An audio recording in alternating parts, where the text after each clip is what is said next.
இதே மாதிரி நிறைய இடங்கள் இருக்குது. ஏன் கனிமொழியை பக்கத்தில் வச்சுக்கிட்டே பேசினார் அப்படின்னா, தூத்துக்குடி தொகுதியுமே அப்படி தான் இருக்குது. அனிதா ராதாகிருஷ்ணனுக்கும் கீதா ஜீவனுக்கும் பெரிய பிரச்சனை போயிட்டுருக்கு.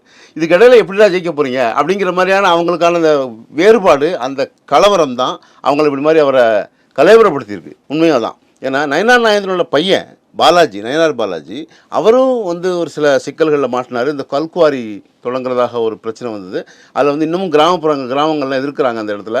இதே மாதிரியான ஒரு விருகம்பாக்கத்தில் ஒரு இடத்த 13 ஏக்கர் நிலத்தை இங்கே பதிவு பண்ணுறதுக்கு போல அங்கே ஊரில் பதிவு பண்ணாங்க, திருநெல்வேலியில்.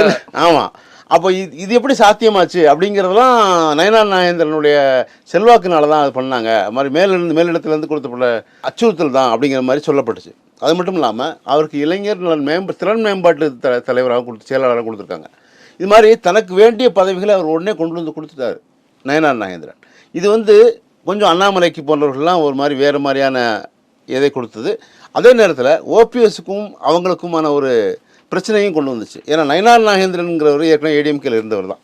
அதனால் மொத்தமாக பிஜேபிங்கிற பேரில் அதிமுக கொண்டு கலைச்சிட்டாரோ, கொண்டு போயிடுவாரோ அப்படிங்கிற ஒரு பயமும் இவங்களுக்கு இருக்குது.